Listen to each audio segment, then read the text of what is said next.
네, 여기는 뉴욕의 존 F 케네디 공항입니다. 제가 뉴욕에 잠깐 맨하탄에 왔다가 이제 보스턴으로 돌아가는 길인데, 맨하탄에 와서 뭐 많이 다니지는 못했고 뭐 짧은 시간 일이 있어가지고 왔다가 지인을 여기서 이제 한 2명 정도 만났어요. 저희 친척 말고 한 분은 이제 회사 다니시는 분인데, 그 옛날에 우리 그 금융 위기 때 많이 알려졌었던 그 신용평가 기관 중에서 무디스라고 아주 글로벌 신용평가 기관이죠. 국가 뭐 신용평가도 할 정도로 굉장히 위세가 있는 기관인데, 거기에서 부사장이 된 저희 친척을 또 만났어요. 이 얘기를 해보니까 한국 문화가 굉장히 힙해진 게 자기가 그 회사에서 생활하는 데에 또 굉장히 좀 큰 영향을 미치고 있다. 좋은 영향을 미치고 있다. 예전엔 상상도 하지 못했는데, 그러면서 K-드라마라든가 K-팝에 대한 얘기를 하더라고요. 또 제가 만났던 분 중에서 오랜만에 만났는데, 한 5, 6년 만에 만났는데, 인테리어 디자인을 하시는 분이 있거든요. 근데 5, 6년 전하고 한국이 가지고 있는 위상이 너무나 그 사이에 많이 달라져가지고 역시 또 K-팝 얘기를 하시더라고요. 그러면서 BTS도 그렇고 블랙핑크 같은 이런 아주 젊은 팝스타들 얘기를 하셨어요. 그러면서 또 최근에 나온 그 로제의 아파트 얘기가 나온 거예요. 그래서 아파트라고 하는 게 미국에서는 좀 뭐 부유한 사람들이 아파트에 살지는 않거든요, 사실은.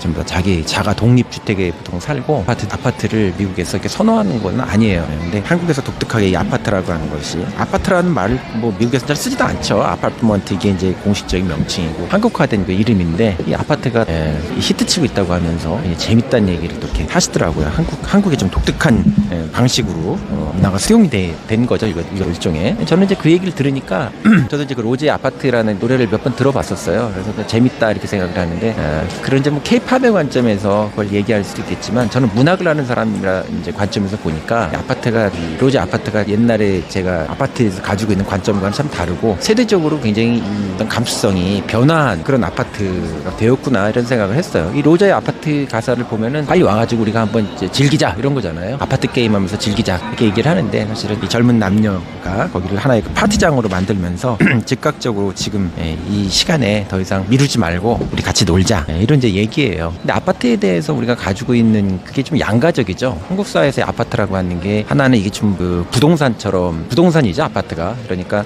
하나의 그 욕망의 대상이 되고, 우리가 노동을 해가지고 돈을 벌긴 어려우니까 아파트라고 하는 걸 장만해야 지가가 올라가지고 돈도 좀 벌게 되고 하니까, 노동해가지고 벌긴 이제 어렵기 때문에 이 부동산의 하나의 제일 핵심적인 것으로 아파트가 얘기가 되고, 한편으로 그러면서도 아파트가 욕망의 대상이면서 동시에 또 한편으로는 또 굉장히 비판적인 어떤 시각의 대상이 되기도 해요. 아파트라는 게 되게 양가적인 거죠.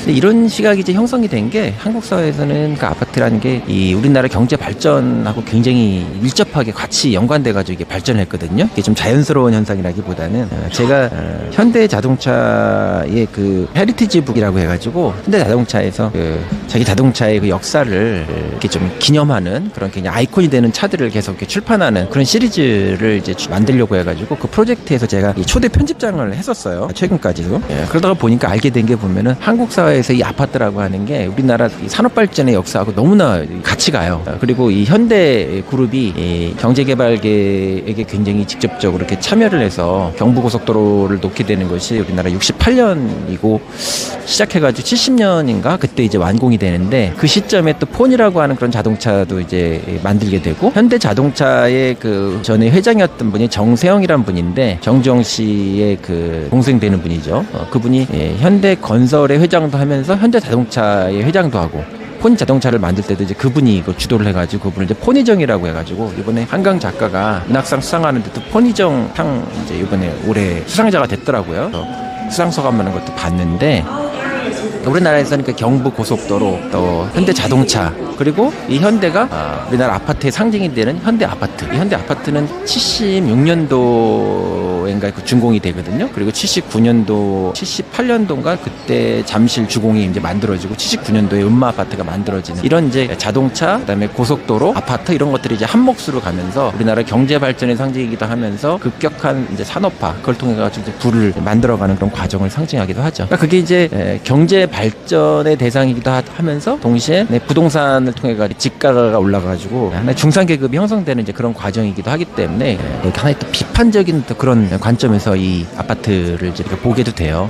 그래서 아파트 공화국이라고 하는 그런 책도 있는데, 이 책을 보시면 우리나라 아파트의 그 역사 거기에 대해서 그걸 좀 비판적으로 보게 되는 콘크리트 공화국이라고 이제 보통 그러는데 아파트 유토피아라는 책이죠. 그 책 제목이. 예.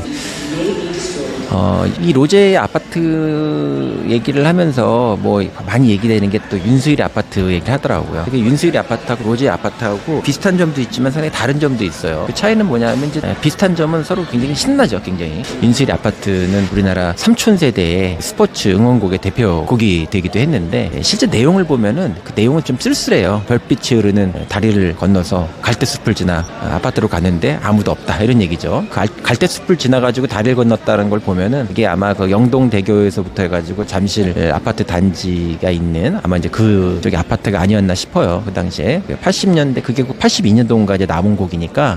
근데 이 아파트 윤수일 아파트를 보면 이제 거기 좀 쓸쓸하게 가가지고 아무도 만날 수 없다라고 하는 이제 쓸쓸하다는 얘기가 있는데 이게 가지고 있는 이제 시대적 배경이 뭐냐면은 윤수일의 아파트에 앞서가지고 70년대 초에 71년도인가 사실 아파트에 대해서 굉장히 기념비적인 문학 작품이 나오거든요. 저는 이제 문학 평론가니까 로제 아파트를 보면서 제가 먼저 떠오른 건 사실 윤수일의 아파트보다도 그 최인호의 그 타인의 방이라는 소설이었어요. 이게 아파트를 배경으로 해가지고 나온 아마 굉장히 성공한 소설 중에 거의 첫 번째인데 이 최인호라는 작가는 대중적으로 굉장히 성공한 작가거든요. 지금은 이분이 이제 연세가 많이 드셨죠. 1900생이니까. 그래서 그 71년도에 그 작품 냈을 때도 그분이 굉장히 나이가 젊은 나이였는데 아직 아파트가 한창 짓기 전이었어요. 그때는. 그래서 뭐 그 아파트라고 해봐야 마포, 한강 맨션, 홍제동 뭐 이렇게 해가지고 한 서울에도 한 4-5군데 정도밖에 아파트가 없었던 때였고 영동개발도 아직 되지 않아서 현대아파트도 없고 잠실아파트도 없었던 시절이었는데 작가라고 하는 건 이제 미리 그 시대를 선취해서 보는 게 있거든요. 그 사람은 아파트를 보면서 이게 하나의 시대의 욕망이 되겠구나라고 하는 것을 보면서도 동시에 그 아파트가 우리 공동체적 어떤 삶을 상징한다라기보다는 아주 개인의 어떤 소외된 삶, 고독한 삶을 만들어가는 그런 현대의 상징이 된다고 그분은 이제 보셨어요. 그 타인의 방을 보면은 이름 제목이 타인의 방이잖아요. 오랫동안 출장 갔다가 자기 집에 들어가는데 주위의 이웃들이 당신 누구요? 이렇게 해가지고 그 아파트에 산 지가 몇 년 됐는데도 서로 얼굴도 모르고 이 사람을 이제 타인으로 여기고 심지어는 그 집,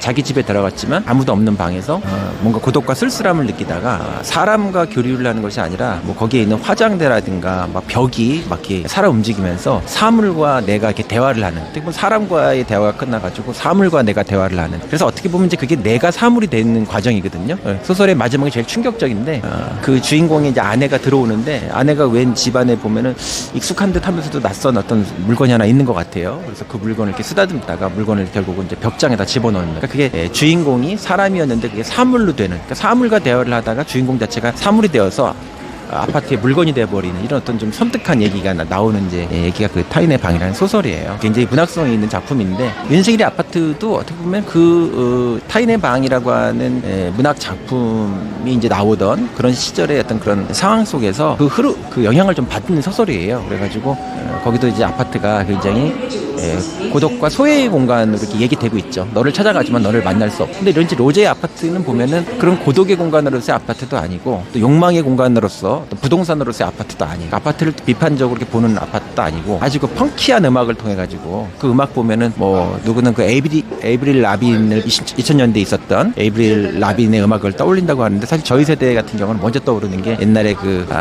누구더라 그 80년대 초반에 그 미키라고 하는 그런 음악이 있었는데 굉장히 펑키한 음악을 가지고 막 노래 불렀던 히트쳤던 음악이거든요. 제가 갑자기 그 노래 불렀던 가수가 떠오르진 않는데 그 굉장히 히트쳤어요. 이번에 로제의 음악을 보면 굉장히 음악이 펑키하고 전체적으로 분홍색으로 돼 있으면서 막 팔짝팔짝 뛰는데 완전히 그 80년대에 있었던 그 미키라고 하는 음악이 가지고 있는 이제 그런 분위기 그 다음에 그 연출도 그렇고 또 거기서 핑크색으로 그 미키도 돼 있었는데 거의 그거를 어떻게 보면 오마주했다고 할 수 있을 정도로 그렇더라고요. 물론 이제 여기는 다른 스포츠나 이런 것들을 이제 등장시키는 것은 아니고 그때는 약간 치어리더가 등장을 했던 게 그 미키였는데 이거는 이제 아파트 게임이죠. 독특한 한국적인 아파트라는 이름도 아파트먼트하고는 좀 다르고 거기에서 게임하고 있는 그 아파트 게임도 그냥 일반 스포츠가 아니라 한국적인 그런 게임이고 재밌는 것 같았어요. 그리고 아파트에 대해서 그 이전 세대가 가지고 있었던 고독의 아파트라든가 문학적으로 보면 소외의 공간으로서의 아파트라든가 또 부동산으로서의 욕망을 상징하는 아파트하고는 다른 우리가 이 시간을 여기서 아파트에서 즐기자 즉각적으로 여기서 즐기자 그래서 이제 보면 70세대의 그 노래 같기도 하다는 생각도 들고 이전 세대의 그 아파트의 그 감성을 이제는 좀 다음 차원의 세대로 완전히 넘어가게 하는 그런 노래라는 생각이 들었습니다. 핑키하면서 동시에 펑키하다고 할까요? 그리고 문학평론가의 관점에서 볼 때 이 노래에서 제일 중요한 센텐스, 뭐 시를 비평한다고 얘기하면은 쿵쿠툼이라고 할까요? 뭔가 바르트가 한 얘기인데 뭔가 찌르고 들어오는 가장 중요한 문장이 뭐냐, 키 문장이 뭐냐 이렇게 본다면 제 관점에서는 Sleep tomorrow, but tonight go crazy라고 하는 이제 그런 대목이 있더라고요. 예, 이게 중요한 문장이라고 생각이 들어요. 왜냐하면은 이게 직역하면은 잠은 내일 자고 오늘 밤 미치도록 즐겨 이런 건데 이전 세대는 오히려 거꾸로죠. 내일 즐기기 위해서 오늘 밤 자도 또 나가서는 또 내일 즐기기 위해서 오늘은 일을 해야 돼 이런 거죠. 그러니까 그 정신분석학자 그 프로이드에 따르면은 인간이라고 하는 게 그 행복을 즐기는 어떤 삶의 그런 원칙, 만족을 누리기 위해서 살아가는 그런 삶의 원칙을 쾌락 원칙이라고 하고, 그렇지만 즉각적인 삶을 계속 그 즉각적으로 삶의 만족만을 추구한다고 하면은 삶의 지속 가능성이 없기 때문에 일도 해야 되고 뭔가 좀 참아야 된다는 거죠. 그래서 그런 참는 어떤 원칙이 또 있다. 그래서 현실 원칙. 그래서 인간이라고 하는 건 현실 원칙과 쾌락 원칙 사이에 줄다리기를 하면서 산다고 얘기를 해요. 그런데 문명이 발달하면 발달할수록 이 행복이라고 하는 걸 계속 유예하고, 쾌락이라고 하는 거, 즐거움이라고 하는 거는 행복의 문제하고 굉장히 관련이 되는데 그걸 계속 유예하고 자신을 계속 억압하게 됨으로써 오히려 그 현실 원칙이 해가지고 인간이 이제 억압을 받게 되니까 행복감을 갖지 못하고 정신병에 상당한 그런 어떤 원인들을 분석해 보면은 그런 현실 원칙에 의해서 쾌락 원칙이 억압당하는 것 때문에 생긴다고 이 사람 분석하거든요. 문명 속에 그 불만이 있다고 얘기를 하는데 한국 사회의 그 이전 세대를 보게 되면 뭔가 이렇게 즐거움을 누리고 행복을 누리고 이런 것 자체에 대해서 굉장히 그걸 유예하고 억압하는 게 되게 많았죠. 그리고 이제 그런 것 때문에 보면 뭐 대학 갈 때까지 인생 전체가 그런 거야. 대학 갈 때까지 이전 세대의 그 삶의 그 가치들을 보게 되면, 삶의 양식을 보게 되면 대학 갈 때까지 다 참아. 10대의 삶이라고 하는 건 아예 그냥 없는 거야. 참는 삶만 있고 억압만 있는 거죠. 근데 또 대학 들어가서 보니까 또 회사 들어가야 돼. 회사 들어가기 위해서 또 또 준비를 해요. 그러니까 또 그 대학 시간을 누리지를 못하고 시험 공부하고 뭐 하면서 또 억압이 돼. 또 회사 들어갔더니만 이제 결혼을 해야 되는데 결혼하려고 하면 또 돈이 있어야 된다고 생각하니까 또 자기 자신을 더 억압하면서 그 시간까지 또 누리지 못하고 억압을 하죠. 그럼 결혼하게 되면 또 뭐 집 사야 돼. 집 사는 게 뭐 쉽나요? 그러다가 또 인생이 다 가는 건데 결국은 계속 행복을 유예함으로써 마지막에 뭐가 있냐면은 나이 먹고서 이제 죽음이 있는 거죠.